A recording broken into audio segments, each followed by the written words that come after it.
Welcome to the fourth episode of this brand new series, American West Live.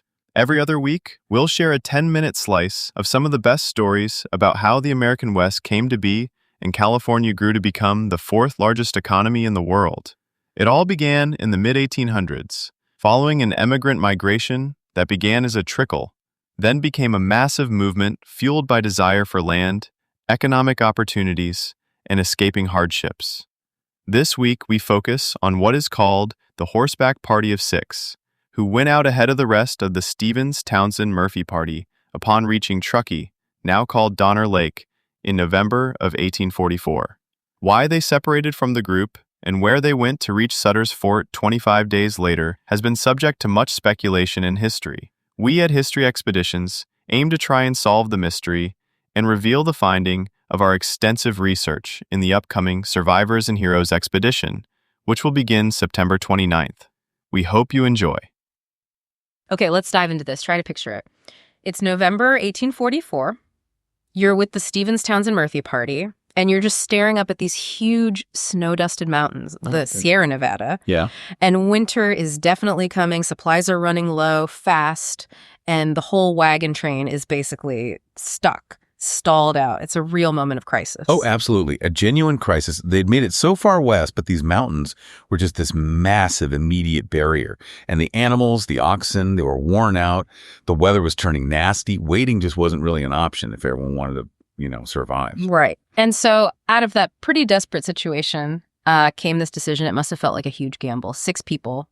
They were picked out for this really high-stakes push ahead on horseback. Mm. And they ended up being some of the very first non-Indigenous people, at least documented, crossing that specific part of the Sierra. We know them as the Horseback Party of Six. That's what we're digging into today. Who were these 6 individuals? What were the specific circumstances that forced this dangerous trip? And maybe most importantly, how new research is really shifting our whole understanding of what actually happened on that crossing. Because the story we've heard for ages, it's always been about just pure grit, right? These pioneers conquering the wilderness all alone. That's a standard tale, yeah. But this newer research, it seems to point to something else, something, more complex and maybe more human, actually. It suggests there was critical help, life-saving help that's just been missed or ignored. It really is a revelation. It kind of forces us to rethink some of those bedrock myths about, westward expansion. Yeah. It shines a light on dynamics that are often just left out of the story. So let's go back to that crisis moment you mentioned. The train is stuck. How bad was it, really? What did the sources tell us about just how dire things were? Oh, they were in serious trouble. The original plan, whatever it was, had completely hit a wall. I mean, literally the mountains. Winter conditions were setting in way earlier, way harsher than they'd probably expected. And they just didn't have the resources. Not enough food for everyone, not enough feed left for the animals, and crucially, not enough time. They couldn't keep the whole group together and get everyone over before being completely trapped by snow. And how was the decision made to split up? The sources are clear on this. It wasn't like, everyone got a vote. No, not at all democratic. The leaders, Elisha Stevens and Caleb Greenwood, they were facing this grim reality. And they made a strategic call. A calculated one. Sure. They handpicked the 6 people they thought had the best shot at making a fast dash ahead on horseback. The goal wasn't, abandoning the others. It was a desperate move to improve the odds that someone could get through quickly, get help, and bring back supplies and fresh animals for the rest. That totally reframes it. It's not impatience. It's a strategic risk for the whole group's survival. Exactly. So who were these 6? The ones chosen for what sounds like an incredibly dangerous task. Right. So the 6 were Elizabeth Townsend, Ellen Murphy, Ellen's brothers, John and Daniel Murphy, Francis Delland, and Oliver Magnet. Sometimes you see his name spelled Magnan. And Elizabeth Townsend. That's significant, right? One of the first non-Indigenous women to make that specific crossing, certainly on horseback like that. Absolutely. Her being there is really notable for the time. And Ellen Murphy, too, a young, apparently quite bold Irish-American woman. The Murphy brothers, John and Daniel, they had some wilderness experience. Delland and Magnet were experienced teamsters, guys who knew about tough travel. So a mix of skills. Yeah, they were likely chosen for resilience, skill, and maybe just, sheer nerve. And you mentioned earlier there's been some confusion or debate about what their mission actually was. Was it just get yourselves out or something more specific? Yeah, the newer research especially pushes back hard on some older ideas. Like, The idea was just a rescue mission launched after things went totally south, or that they were just impatient and took off. Right. The evidence now really points to it being a proactive decision, made by leadership before the main group was completely snowed in. Their specific job, their mandate, was get to Sutter's Fort urgently. And why Sutter's Fort specifically? That's where they could get help, secure those desperately needed supplies, get fresh pack animals, and then head back to help the rest of the wagon train get through. So their journey was absolutely for everyone's survival, not just their own. That makes a huge difference in understanding why they went. Right. Okay, so they set off, the small group, with this critical objective. Now, what about the route they took? The traditional story makes it sound like this epic battle against totally unknown, brutal land. It really does. The story you usually hear is they followed the Truckee River up towards where Lake Tahoe is now, then descended somehow via McKinney Creek, supposedly fighting their way through really rough country around the Rubicon River. Sounds terrible. Yeah, very difficult terrain. And then finally emerging, totally exhausted, down in the Sacramento Valley. And how long did that supposedly take? The usual figure is about 25 days. 25 grueling days, covering maybe 200 miles through mountain wilderness in winter. It's a story that really plays up their endurance, their pioneering spirit against this, unforgiving landscape. This is where the new research comes in and basically says, hold on a minute. Exactly. Researchers from a group called History Expeditions, they've done a huge amount of work trying to verify all this. It's not just digging in archives, though they did that too. What else? They spent tons of time out in the field, actually walking potential routes, using modern digital mapping, GIS systems, even using AI tools to help analyze historical accounts against the geography. So what did all that digging, mapping, and analyzing turn up about the old story? Well, the main takeaway is that the traditional narratives, it's incomplete. And in some really important ways, it's just wrong. There are errors about the actual path they took, the timing, and the most critical thing. It involves the complete erasure of essential help they received. The erasure. Okay, so here we get to it. This overlooked crucial detail. Who gave them this help? This assistance that apparently made all the difference. So the most, I'd say, dramatic finding from this new work is that the Horseback Party's survival seems to have fundamentally depended on guidance and knowledge from the Washoe people, the Wajee. The indigenous nation whose ancestral homeland is this exact mountain range. Precisely. The Washoe people, their ancestors, they'd lived in and traveled through these mountains for literally thousands of years, millennia. They have this incredibly deep, intricate knowledge of the Sierra Nevada, the best routes, where to find water, shelter, how to read the snow, the weather. So the picture of them just hacking through virgin wilderness is wrong. According to this evidence, yes. It seems they weren't blindly pioneering some brand new path. The research strongly suggests they were guided, that they were following established ancient Washoe trails. Wow. Think about what that implies. They were moving along routes that were known. They were used by people who understood this incredibly complex environment intimately. And was it just about the trails themselves, or was there more interaction? Did they meet Washoe people? It seems like it was more than just following paths. The picture emerging is that they likely moved from Washoe encampment to encampment.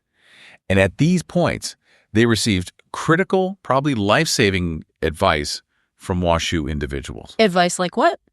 Like where to find water sources in winter, which isn't obvious, where to find natural rock shelters. Crucial beta on navigating the really treacherous parts ahead.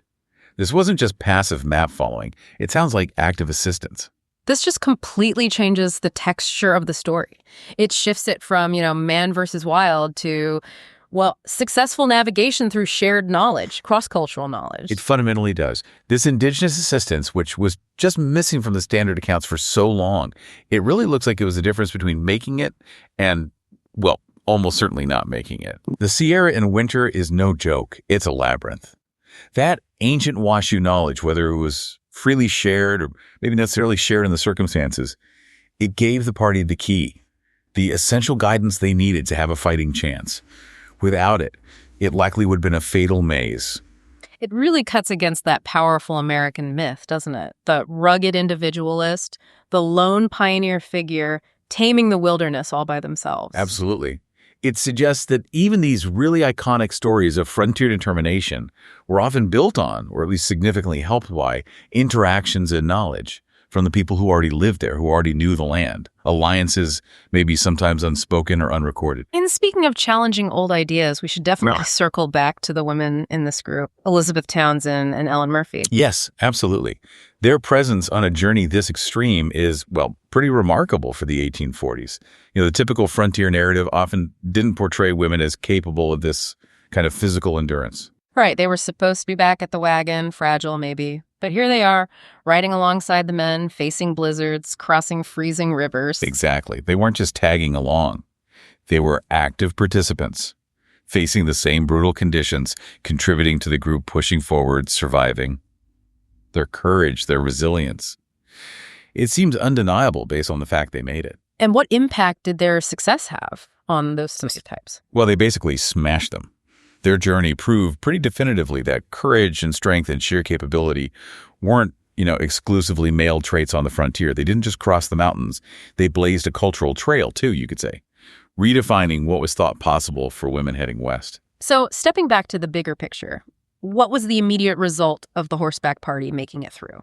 The immediate impact was huge. They survived, yes, but they also proved it could be done, that the Sierra could be crossed on horseback, even that late in the season. That information was vital for the main group still struggling behind them.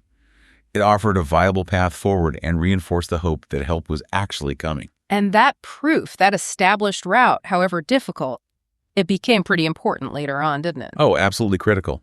This passage they navigated, it became a key part of what would eventually become the California Trail. The main highway for immigrants heading west, especially once gold was discovered. Thousands upon thousands used variations of these routes. And connecting back to the Washoe role, this vital piece of the California Trail, this route that shaped so much of the American West, it wasn't new ground. Exactly. That's the other layer. It wasn't a path just invented by the immigrants. It was fundamentally rooted in those ancient indigenous pathways, the trails the Washoe had used for centuries, for millennia. So a really key piece of the infrastructure for westward expansion was built, quite literally, on this unacknowledged foundation of indigenous knowledge. So when you put all these pieces together, the crisis, the gamble, the individuals, the route, the hidden help, what's the real story here? It's clearly more than just a simple adventure tale. Oh, it's so much richer. Yes, it's definitely a story about individual courage, facing down incredible odds, no doubt about that. But it's just as much a story about smart, if desperate, strategic thinking by the leaders. It's about the quiet heroism of these 6 people doing something extraordinary. And crucially, it's about the absolutely indispensable role of cross-cultural knowledge and cooperation. It really forces you to look again at that classic image of the lone pioneer, doesn't it? It does. The deeper story here isn't one of isolation. It's actually one of connection, of alliance. Even if those alliances were temporary or maybe even unequal or went unrecorded for a long, long time, they were fundamental. They were what made this seemingly impossible journey actually possible. So their legacy isn't just like carving a path on a map. No, I think it's more than that. It's the model it provides. It shows how incredibly difficult things often get done, not just through brute force or individual will, but through a mix of courage, smart thinking, and crucially, being able to access and use the knowledge of those who already understand the challenges, the terrain, the way forward, especially when, everything's on the line. It really makes you wonder, doesn't it? How many other stories from history, stories we think we know as these tales of solitary achievement, how many might actually have these hidden roots and overlooked collaboration, unacknowledged help from other groups, other people? That's a really important question, I think. For anyone looking at the past, how does acknowledging these hidden connections, these moments of vital exchange, like the Washoe guidance here, how does that fundamentally change our understanding? How does it change the stories we tell ourselves about how the West was settled or how any major historical undertaking was achieved? Yeah. Definitely gives you something to think about next time you encounter one of those classic frontier narratives. We hope you enjoyed this episode and invite you to learn more about the Stephens-Townsend-Murphy Party at our websites. We provide links in the show notes. Look for more American West Live deep dives every other week right here, or head over to our website at historyexp.org or YouTube channel at History Expeditions. From all of us at History Expeditions and the Sunnyvale Heritage Park Museum, we look forward to seeing you on the trail.